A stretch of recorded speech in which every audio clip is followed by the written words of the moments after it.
technology responsibly during the presentations, and also in participating in the question and answer session at the end. Please make sure that you're aware of whether what you're offering to the group is a comment or a question. It's a session for questions, not a session for comments. So make sure that you're engaging the student, because this is their time, okay? We give our seniors 20 minutes, half an hour to kind of show who they are and the intellect that they've developed. With that in mind, I'd like to say that this is an intellect that I admire very much, and it gives me very great pleasure to introduce Dan. Hello.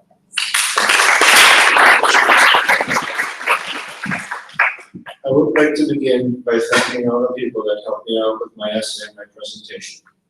And now moving on to the presentation. Hello, my name is Daniel Lopez. This term, I researched terrorism and what should be the appropriate response towards it. The name of my senior oral defense presentation, alluding to the movie of a similar name, is Dr. Terror: How I Learned to Stop Worrying and Love Public Hysteria. First of all, to clarify, the title of my presentation is ironic. I recognize as well that this presentation is experimental in that it is text-heavy and it will be a bit long. I also recognize that the presentation is more towards the complex side and philosophical side as well. I believe that this community is able to take up the challenge and actively welcome anybody who is willing to participate. Finally, this presentation is divided into several sections. In the next slide, I will demonstrate a map of the presentation as a whole, as well as the maps in the beginning of each different section. First, I will define the different types of terrorism, then move on towards possible causes to terrorism and the rise of terrorists, and finally move on to the possible reactions to terrorism. Defining terrorism. The threat that terrorism poses is in falling into fear and being paralyzed by its allure. Although commonly attributed to extremist organizations, it is present in the most ubiquitous of situations. The definition in the American Heritage Dictionary, 5th edition, is so broad that it has to include any goal-oriented military or paramilitary action, such as war or rebellion, whereas the American media eventually limits their use of the term to less extensive forms of violence. I would argue that terrorism is an act of which most humans are guilty. A threat, a warning, any comment or action intended to cause fear or doubt is an act of terrorism in a sense. Most don't see this definition, they only accept the former. In other words, we see terrorism as what others do. We call our own acts of aggression justified use of force. A more traditional definition of terrorism, as discussed above, is usually characterized into several subcategories, including conventional terrorism, which is subclassified into domestic terrorism and international terrorism. Apart from that, there is also state-sponsored terrorism. Domestic terrorism is any terrorist action or plan that is carried out by a group inside of a nation's boundaries and does not involve action from outside the natural boundaries inside of that nation. Narodная Volia aimed principally at the government, but was willing to kill civilians in the process. The fall of the Tsarist regime was worth a few lives lost, and in the end, the bombs were less deadly than their alternative, which was civil war. At the very least, Narodная Volia would show the Russian people that the government was not the untouchable monolithic power that it made itself seem. It was vulnerable. The rise of Narodная Volia's ideology and its propagation throughout the world has been proof of the organization's impact. Over time, conventional terrorism has evolved. As Bruce Riedel explains, instead of large, complex plots hatched by organized jihadist terror gangs abroad, the new challenge is homegrown Muslim extremists who use the internet to self-radicalize and learn how to build bombs and create chaos by starting Al-Qaeda attacks online. International terrorism, by its nature, strives to achieve another goal. Its aim is to force another nation's government to react, either by withdrawing or by enacting any type of involvement in their designated region or area. Nearly 18,000 people died in terrorist attacks in 2013, and more than 80% were from 5 countries: Iraq, Afghanistan, Pakistan, Nigeria, and Syria, reports the Global Terrorism Index, based on data from the University of Maryland's Global Terrorism Database, and reported on by Kathy Gusinian for The Atlantic. The index suggests a 60% jump in terrorism deaths over the previous year, 2013. A fact that many in the Western world do not realize is that most terrorist attacks happen where the terrorists involved reside. Attacks carried out by the East Aim organizations to regions such as Europe or North America compose the tip of the iceberg for their operations. State-sponsored terrorism is an example of what is generally considered an unconventional form of terrorism. When the general public refers to terrorism, they generally refer to acts of terror performed by rogue organizations, when in truth, the most accurate definition of terrorism, as the term is generally used, is illegal political violence. This definition is meticulously avoided by spokespersons for governments that resort to such action, such as the United States. Specifically, for the possible instances that fall into the category, the adage, history is written by the victors, represents the gray area when identifying this form of terrorist action. It is important to reiterate the ambiguity in which this type of terrorism presents itself. A clear example of this is the United States drone strikes campaign throughout several theaters around the world, which demonstrates the often hypocritical manner which the term terrorist is branded. Notice that while terrorists typically strive to position themselves as agents of change, the goals of terrorists are often not quantifiable into numbers or the achievement of a far-flung goal. The implications of terrorism are long-lasting and many times unclear, even to terrorists who often do not have clearly articulated goals. Because of the extreme asymmetry of forces at play at the terrorist strategy, the military solution is often the least effective. Terrorists are vaporous, spread out, linked not physically but by some radical and fanatic idea. Terror is the ultimate way to paralyze a people's will to resist and destroy their ability to plan a strategic response. Such power is gained through sporadic acts of violence that create a constant feeling of threat, incubating a fear that spreads throughout the public sphere. The goal in a terror campaign is not battlefield victory, but causing maximum chaos and provoking the other side into desperate overreaction. The effect of a successful terrorist attack on a society can be compared to the feeling a person gets when spinning round and round and round, and then suddenly stopping abruptly, and then being ordered to give directions immediately after the spinning stops. The feeling of imbalance and disorientation is what terrorists hope to provoke within the target society, causing mistakes and misjudgment, which, as the situation progresses, may perhaps cause a temporary crippling of the system attacked. What motivates one to become a terrorist? There is much dispute as to causes, and contemporary research suggests that there is no direct data available addressing the problem of what inspires a person to become a terrorist. Despite this, there are still some broadly agreed upon indicators that are helpful in identifying possible terrorists.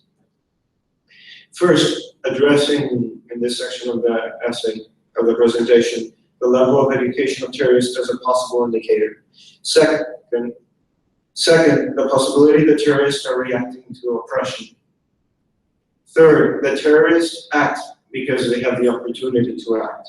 And lastly, how the activity of intelligence agencies affect terrorists and their plans. Level of education. A typical terrorist is male, young, and relatively affluent and relatively educated. And in every society, the people with the fewest choices are women, the elderly, the poor, and the uneducated. Thus, the level of education is a more significant factor than socioeconomic status or the experience of oppression. Terrorists are not, then, motivated by lack of representation in a society. In other words, terrorists are not the legitimately disenfranchised. Social restrictions. Terrorists are predominant in societies which have very strict social boundaries. The motivation is political, to support political demands. By comparison, I argue that potential terrorists are those deprived of hope because they recognize their social mobility is restricted. Desperate people take desperate measures. I believe despair is the motivation driving these people whom the world dehumanizes as terrorists. Igor Primaras, a PhD philosophy professor, proposing simple definitions of terrorism from a philosophical standpoint.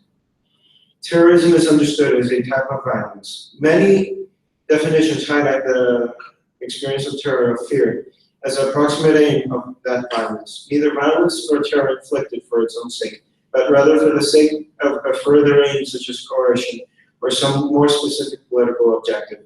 There are also definitions that sever conceptual connections of terrorism with violence or with terror. With regard to the moral standing of terrorism, philosophers differ both on how that is to be determined and what the determination is. Consequentialists propose to judge terrorism, like everything else, in light of its consequences. Primaras' assertions beg the question, are the consequences of terrorism worth what is gained? The inverse is also a viable question as well. Is what is gained worth the consequences? And can we assume that this is a subconscious dilemma inside the minds of terrorists as they consider violent action? Reaction to oppression. When some group is radicalized by the actions of a government or any other organization present advices, terrorist organizations gain zeal. The actors in them gain confidence and determination. Significantly, the same is true for the victims of terrorism.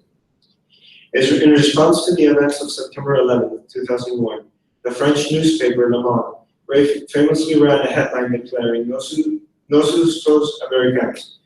After the January 7 attack on the office of the weekly satirical newspaper Charlie Hebdo, a parallel expression of solidarity soon began appearing on the banners, public monuments, and social media. Je suis Charlie.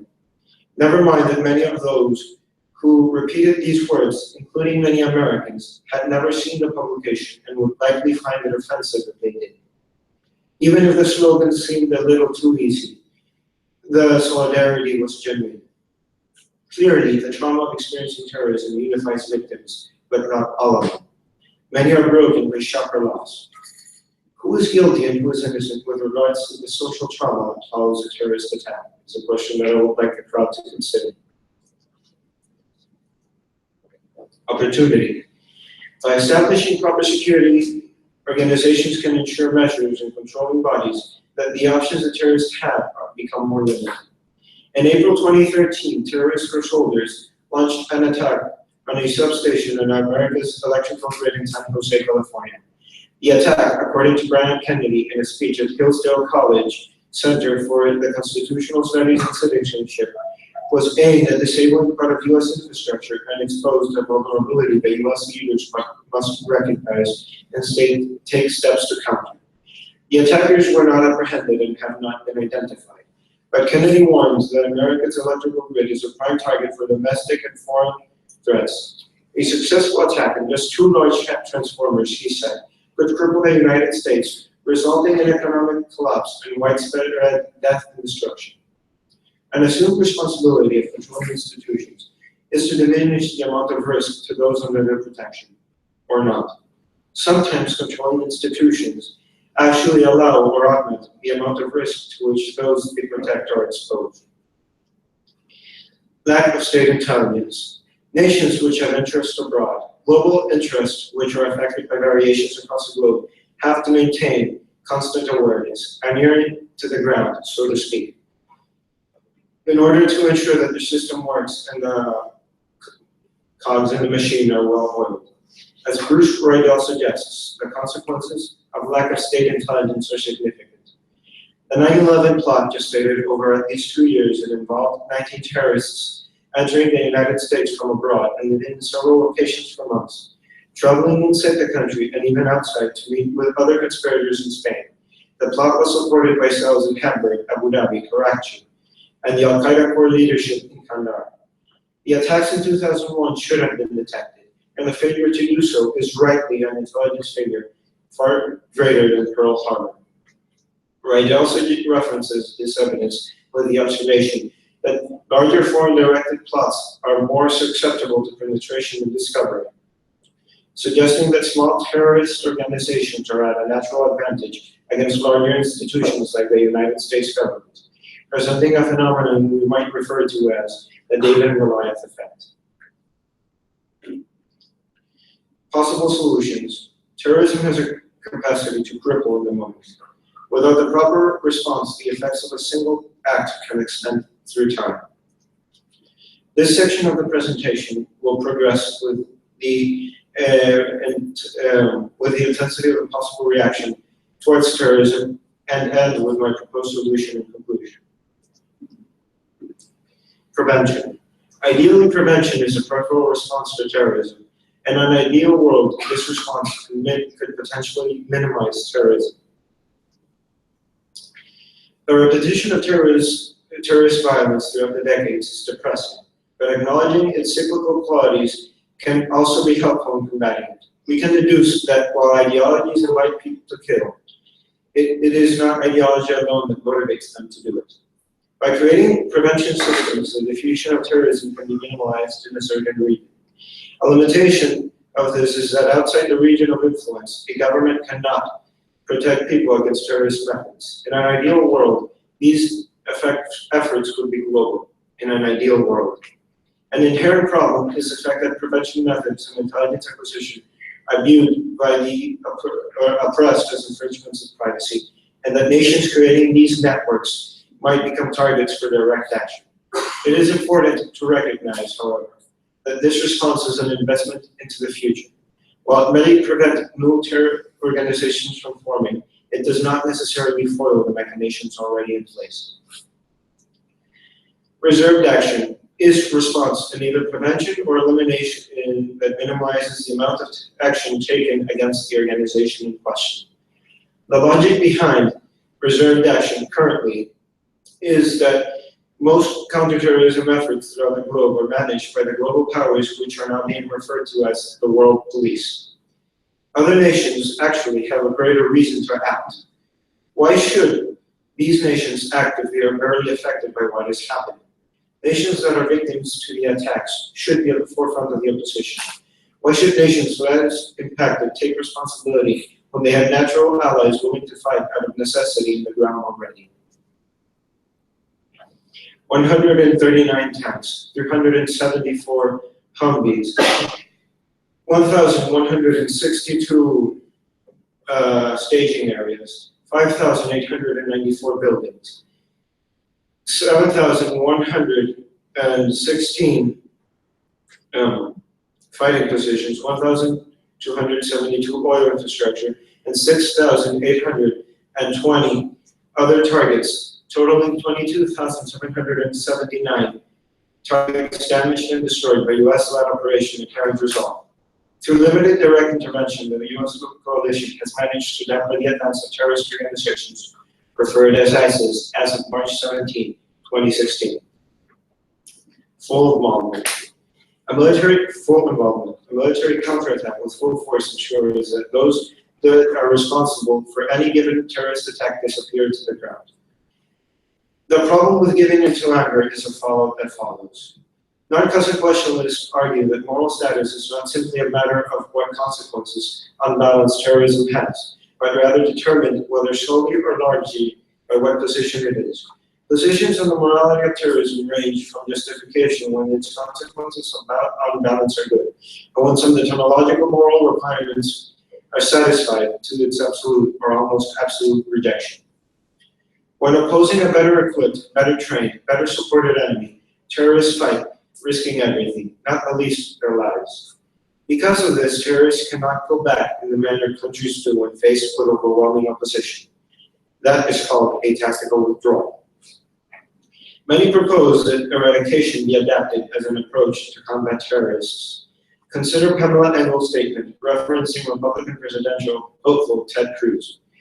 You claim it's tough to talk, to discuss carpet bombing. It is not tough talk. It is a different fundamental military strategy than what we've seen. In terms of stopping power, treating terrorism as a war situation is the most effective measure of kinetically opposing terrorists. Tessa Berenson, quoting the Republican Tessa Burns, supporting the Republican presidential candidate forerunner Donald Trump, reiterates this. You look at the Middle East and they're chopping off heads. They're chopping off heads of Christians and anybody else that happens to be in the way. They're drowning people in steel cages. We're talking about waterboarding. It's fine if we're talking about waterboarding. It's fine if we want to go stronger. I go stronger too, because frankly, that's the way I feel. Can you imagine these people, these animals over in the Middle East that chop off heads, sitting around talking and saying that we're having a hard problem with waterboarding? We should go for waterboarding, and we should go tougher than waterboarding. As a philosopher Frederick Nietzsche warned, beware that when fighting monsters, you yourself do not become a monster. What is the price of total destruction of the enemy? This is a question we should be asked when considering full involvement as a potential solution. The use of overwhelming force is an effective measure of destroying the current threat. It is also a very effective method of motivating the threat of tomorrow. Proposed solution. Psychologically reserved action through limited involvement, albeit military or preventive, guarantees victory to the victims of a terrorist attack, because it denies the achievement of the organization's goals, while giving the victims time to best deal tactically with the terrorist threat. In all scenarios, full military involvement creates an uncertain situation in which the results are unpredictable or predictably unfavorable. With reserved action, every action is weighed and considered, placed in the table and weighed against possible consequences. This strategy tries to find a balance between ideal outcomes and the potential realities driving the given situation. Conclusion. What is the best way to deal with terrorists? Every decision has consequences, and every action not taken has repercussions, too. In a world where the media drives the public response, it is easy to create the perception that terrorists have greater power than they actually hold. This causes people to either overreact or become paralyzed by fear, which is exactly what terrorists want. To deny them satisfaction, measures such as limited military involvement is the most effective response to terrorism, as it refuses the terms dictated by terrorists and focus instead on the long-term tactical logistics. In the face of terrorism, long-term action rather than immediate or sustained reaction is clearly the most effective strategy. Here I'm writing here on my website. Are there any questions?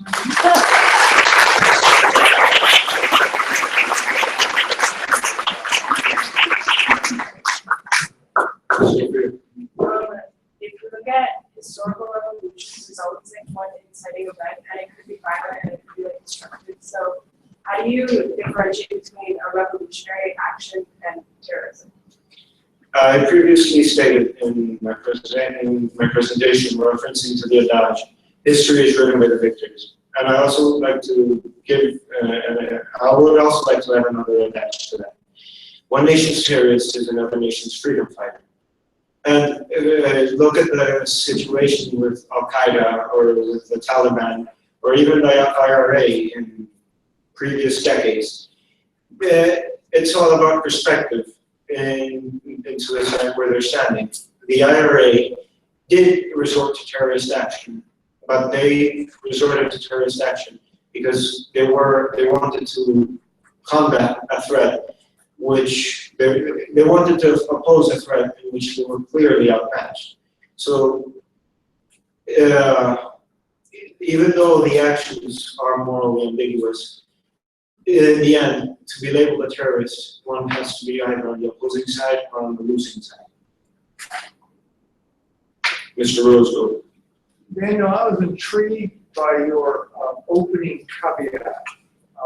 You presented a caution about your presentation, but also a challenge to the audience. Can you talk a little more about why you chose to include that? I realized that my presentation is not the orthodox way that most people come and do their SE. I realized that my presentation is very text heavy, and I wanted to warn people to be aware of that before I fully got into my presentation. I would like to ask you about the causes. You talked about the terrorist as being an adult male, non-differentiated education and so forth, and at the same time you present it as someone that is deprived of hope, and so this seems to be a little bit conflicting for me. At the same time, someone that has the ability to have a future with an education and so forth, and at the same time, someone that is without hope. And maybe if we understood better that cause, that would help us deal with the problem. First of all, there is no direct correlation as to what truly motivates a person to become a terrorist. These are some possible indicators that might that are related in considering that are important to consider when analyzing terrorists. Now, I believe personally, and through and I came to this conclusion while doing my research, that terrorists are those that are so desperate, that are so desperate that they believe that they are willing to commit actions such as throwing bombs at innocent civilians to try and enact a change. A terrorist does not believe that a terrorist believes that the political system has failed them or is inherently wrong.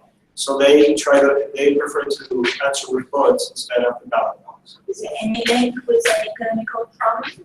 I mean, I've seen Brian Green had done a lot of research on that link of terrorism and lack of economy. Did you see something like that?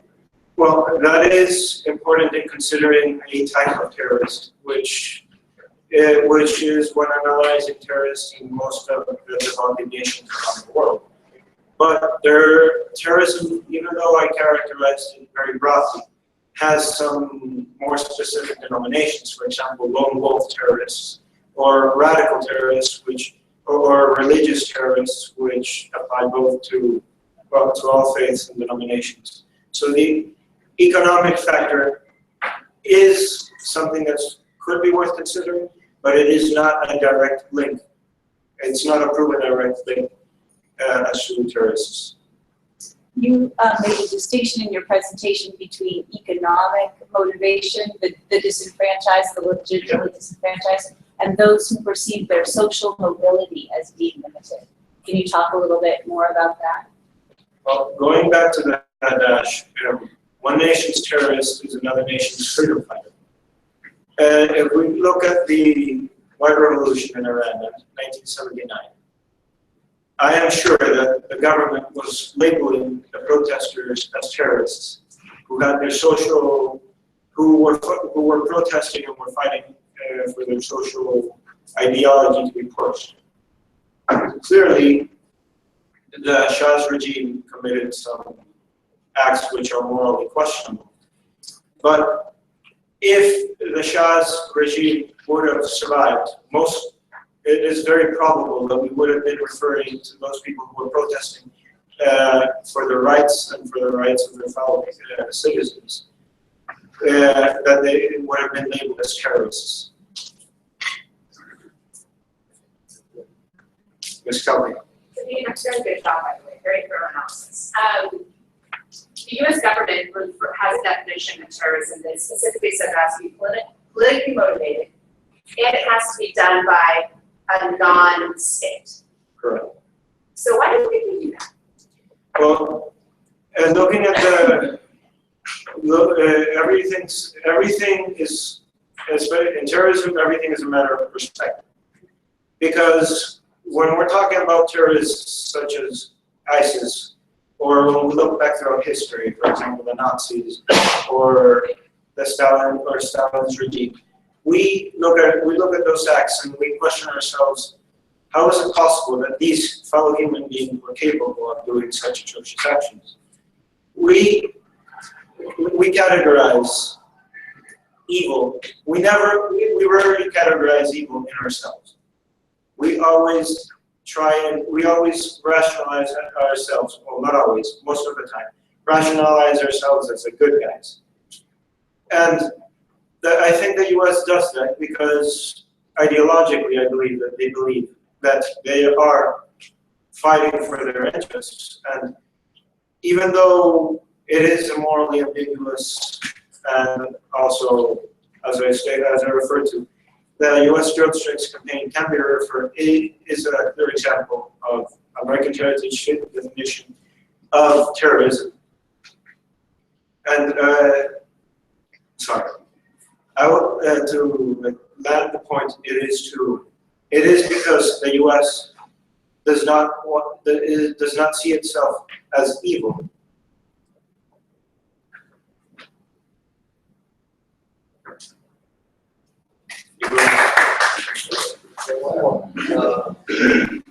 So just, I have two questions. The first is, what do you consider, you mentioned, I want you to say again, what do you consider a terrorist act?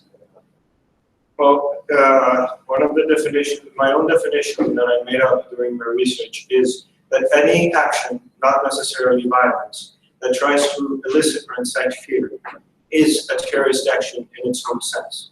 Meaning that we are all guilty of being terrorists in its own sense. I am not comparing our actions to that of more radical terrorist organizations, but I do believe that we should be upfront about what we should be clear about the actions that we're doing.